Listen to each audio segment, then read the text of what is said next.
What in the audit processes would actually have to change to effectively implement continuous monitoring? First, the work papers themselves are going to go ahead and change.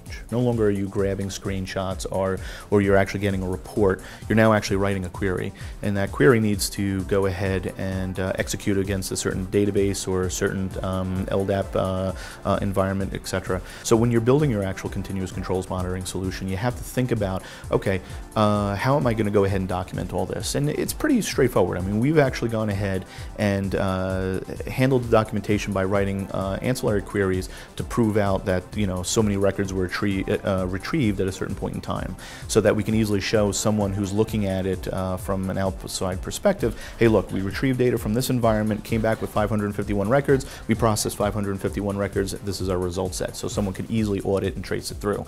The second thing is the results. You have to go ahead and document the results. If you do have a delta, if you do have an exception, you need to have supporting documentation archived so that you can support that delta or support your baseline change. Because ultimately, if you do have approval for that individual that is coming back into that AD group, ultimately you want to say, okay, and now I need to go ahead and actually change my baseline. And theoretically, the one thing that we also recommend is that internal audit should also even piggyback off of the ticketing system. Actually put in a change request to have the baseline actually change, so everything is completely documented, so that if there was an external auditor relying on the work, they could easily come in, take a look at the actual kind of clear box implementation of your CCM, and then even go to the change management system or the ticketing system to actually pull out the documentation and see it from the beginning to the end. There's obstacles, obviously, in implementing anything.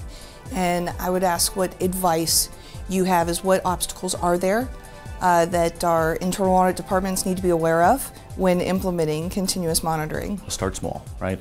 There's a lot of great analysis work that internal audit departments do. They really need to go ahead and leverage that work, because there's some great analysis work that internal audit does that the business could really benefit from.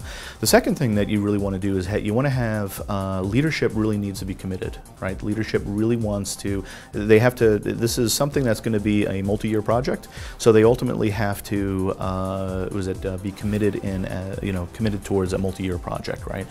They need to secure funding.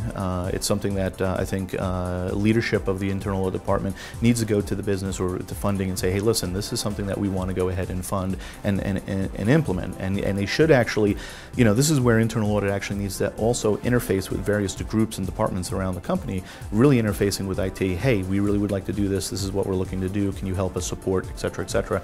And then also even to the business sides as well, because ultimately you're going to be needing to reach out to their databases to grab the information to do the actual analysis work.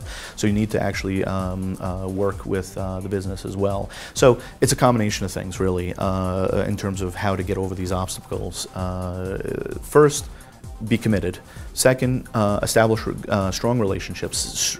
Relationships that are not traditional internal audit type of relationships. Think of yourself as almost a customer of IT to actually implement this. And then ultimately, you want to make sure that you have the proper funding. And not only that, I mean, it's not really, these tools are not they're not really that expensive. A lot of companies would want to make the investment into the internal audit group.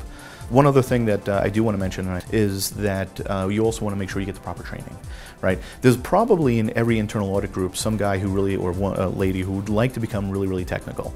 And it's really honing in and focusing in on that one particular individual and say, hey, look, if you want to have this opportunity, if you really are technically inclined and you're technically savvy, let me go ahead and get you to the right training so that you can go ahead and help out and be the ambassador as well as the supporter of the actual project itself. I would recommend that you'd have at least 2 or 3 individuals in your organization that is familiar with the platform, familiar with the technology, familiar with the different analysis work that's being performed on the technology. You also want to make sure that the individuals have the strong relationships with the business whenever deltas do get detected throughout the system.